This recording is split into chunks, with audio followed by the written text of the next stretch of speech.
हरे कृष्णा। भीष्म जी कहते हैं, ब्राह्मण, अब मैं तीर्थों का अद्भुत महात्म्य सुनना चाहता हूँ, जिसे सुनकर मनुष्य संसार बंधन से मुक्त हो जाते हैं। आप विस्तार के साथ उसका वर्णन कीजिए। पुलस्त्य जी बोले, राजन, ऐसे अनेकों पावन तीर्थ हैं जिनका नाम लेने से भी बड़े बड़े पातकों का नाश हो जाता है। तीर्थों का दर्शन करना, उनमें स्नान करना, वहाँ जाकर बार बार डुबकी लगाना तथा समस्त तीर्थों का स्मरण करना, ये मनोवांछित फल देने वाला होता है। भीष्म, पर्वत, नदियाँ, क्षेत्र, आश्रम और मानस आदि सरोवर सभी तीर्थ कहे गए हैं, जिनमें तीर्थ यात्रा के उद्देश्य से जाने वाले पुरुष को पग पग पर अश्वमेध आदि यज्ञों का फल होता है। इसमें तनिक भी संदेह नहीं है। भीष्म जी ने कहा, द्विश्रेष्ठ, मैं आपसे भगवान श्री विष्णु का चरित्र सुनना चाहता हूँ। सर्व समर्थ एवं सर्वव्यापक श्री विष्णु के यज्ञ पर्वत पर जा वहाँ अपने चरण रखकर किस दानव का दमन उन्होंने किया था, महामुने, ये सारी बातें मुझे बताइए। पुलस्त्य जी बोले, वत्स, तुमने बहुत उत्तम बात पूछी है, एकाग्रचित होकर सुनो। प्राचीन सतयुग की बात है। बलिष्ठ दानवों ने समूचे स्वर्ग पर अधिकार जमा लिया था। इंद्र सहित संपूर्ण देवताओं को जीतकर उनसे त्रिभुवन का राज्य छीन लिया था। उसमें बाष्कली नाम का दानव सबसे बलवान था। उसने समस्त दानवों को यज्ञ का भोक्ता बना दिया। इससे इंद्र को बड़ा दुख हुआ। वे अपने जीवन से निराश हो चले।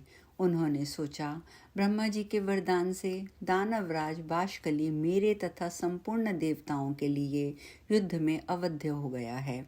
अतः मैं ब्रह्मलोक में चलकर भगवान ब्रह्मा जी की शरण लूंगा। उनके सिवा और कोई मुझे सहारा देने वाला नहीं है। ऐसा विचार कर देवराज इंद्र संपूर्ण देवताओं के साथ तुरंत उस स्थान पर गए जहाँ भगवान ब्रह्मा जी विद्यमान थे। इंद्रदेव बोले, देव, क्या आप हमारी दशा नहीं जानते? अब हमारा जीवन कैसा रहेगा? प्रभो, आपके वरदान से दैत्यों ने हमारा सर्वस्व छीन लिया है। मैं दुरात्मा बाष्कली की सारी करतूतें पहले ही आपको बता चुका हूँ। पितामह, आप ही हमारे पिता हैं। हमारी रक्षा के लिए शीघ्र ही कोई उपाय कीजिए। संसार से वेद पाठ और यज्ञ यागादि उठ गए हैं। उत्सव और मंगल की बातें जाती जा रही हैं। सबने अध्ययन करना छोड़ दिया है। दंड नीति भी उठा दी गई है। इन सब कारणों से संसार के प्राणी किसी तरह सांस मात्र ले रहे हैं। जगत पीड़ा ग्रस्त तो था ही, अब और भी कष्टकर दशा को पहुंच गया है। इतने समय में हम लोगों को बड़ी ग्लानि उठानी पड़ी है। ब्रह्मा जी ने कहा, देवराज, मैं जानता हूँ बाष्कली बड़ा नीच है और वरदान पाकर घमंड में भर गया है। यद्यपि तुम लोगों के लिए वह अजय है, तथापि मैं समझता हूँ कि भगवान विष्णु उसे अवश्य ठीक कर देंगे। पुलस्त्य जी कहते हैं, उस समय ब्रह्मा जी समाधि में स्थित हो गए। उनके चिंतन करने पर ध्यान मात्र से चतुर्भुज भगवान श्री विष्णु थोड़े ही समय में सबके देखते देखते वहां आ पहुँचे। भगवान विष्णु बोले, ब्राह्मण, इस ध्यान को छोड़ो। जिसके लिए तुम ध्यान करते हो वही मैं साक्षात तुम्हारे पास आ गया हूँ। ब्रह्मा जी ने कहा, स्वामी ने यहाँ आकर मुझे दर्शन दिया, बहुत बड़ी कृपा हुई। जगत के लिए जगदीश्वर को जितनी चिंता है उतनी और किसको हो सकती है। मेरी उत्पत्ति भी आपने जगत के लिए ही की है और जगत की ये दशा है। अतः उसके लिए भगवान का शुभागमन वास्तव में कोई आश्चर्य की बात नहीं है। प्रभो, विश्व के पालन का कार्य आपके ही अधीन है। इस इंद्र का राज्य बाष्कली ने छीन लिया है। चराचर प्राणियों के सहित त्रिलोकी को अपने अधिकार में कर लिया है। केशव, अब आप ही सलाह देकर अपने इस सेवक की सहायता कीजिए। भगवान श्री वासुदेव ने कहा, ब्राह्मण, तुम्हारे वरदान से ये दानव इस समय अवध्य है, तथापि उसे बुद्धि के द्वारा बंधन में डालकर परास्त किया जा सकता है। मैं दानवों का विनाश करने के लिए वामन रूप धारण करूंगा। ये इंद्र मेरे साथ वाशकली के घर चलें और वहां पहुंचकर मेरे लिए इस प्रकार वर की याचना करें। राजन, इस बौने ब्राह्मण के लिए 3 पग भूमि का दान कीजिए।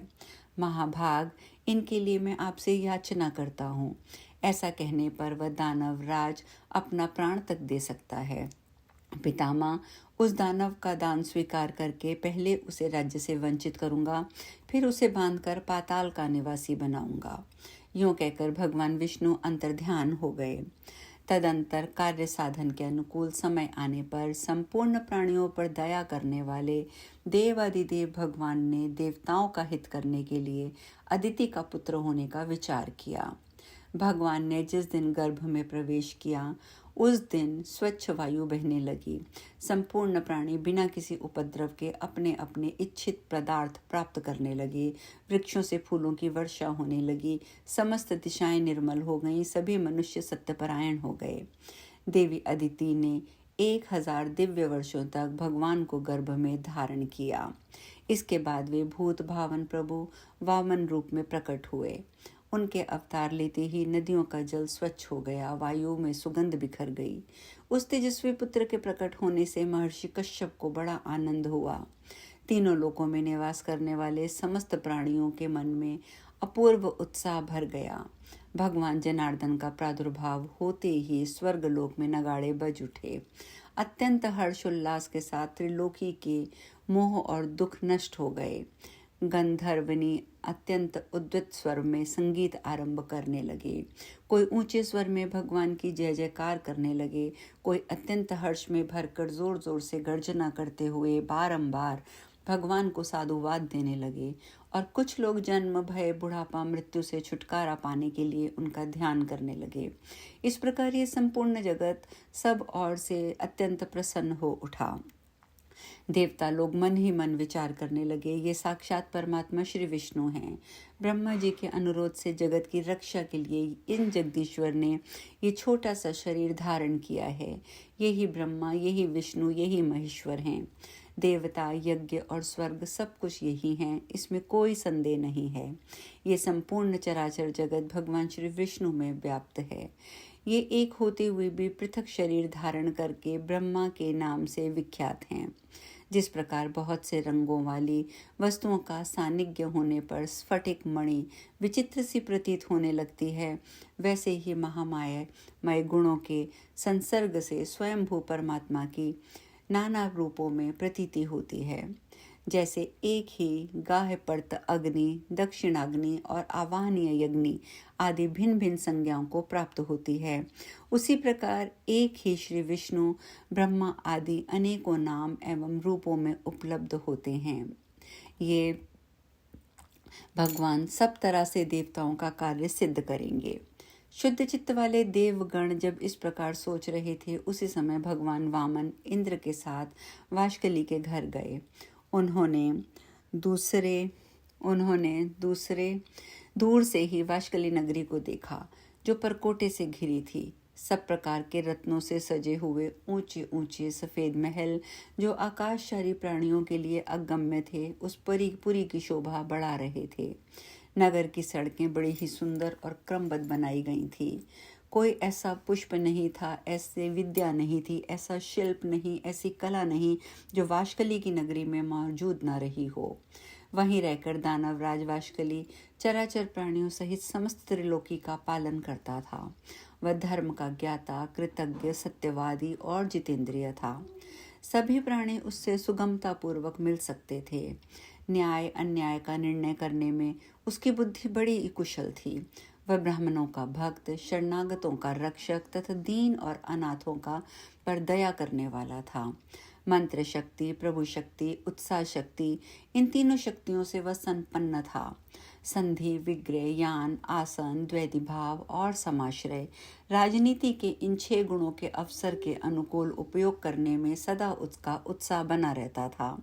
वह सबसे मुस्कुरा कर बात करता था। वेद और वेदांगों के तत्व का उसे पूर्ण ज्ञान था। वह यज्ञों का अनुष्ठान करने वाला, तपस्या परायण, उदार, सुशील, संयमी, प्राणियों की हिंसा से विरत, मानवीय, पुरुषों को आदर देने वाला, शुद्ध हृदय, प्रसन्न मुख, पूजनीय पुरुषों का पूजन करने वाला, संपूर्ण विषयों का ज्ञाता, दुर्दमनीय, सौभाग्यशाली, देखने में सुंदर, अन्न का संग्रह रखने वाला, बड़ा धनी और बहुत बड़ा दानी था। वह धर्म, अर्थ और काम तीनों के साधनों में संलग्न रहता था। ऐसे गुणों से विभूषित होकर वह त्रिभुवनी की समस्त प्रजा का पालन करता था। उस दानवराज के राज्य में कोई भी अधर्म नहीं होने पाता था। उसकी प्रजा में कोई भी ऐसा नहीं था जो दीन, रोगी, अल्पायु, दुखी, मूर्ख, कुरूप, दुर्भाग्यशाली या अपमानित हो। इंद्र को आते देख दानवों के राजा वशकली से बोले, प्रभो, बड़े आश्चर्य की बात है कि आज इंद्र एक बौने ब्राह्मण के साथ अकेले ही आपकी पुरी में आ रहे हैं। इस समय हमारे लिए जो कर्तव्य हो उसे शीघ्र बताइए। उनकी बात सुनकर वाशकली ने कहा, दानवों, इस नगर में देवराज को आदर के साथ ले आना चाहिए। वे आज हमारे पूजनीय अतिथि हैं। इस कथा में आज हम यहीं विश्राम लेंगे। इस कथा की आगे चर्चा हम कल करेंगे। हरे कृष्णा।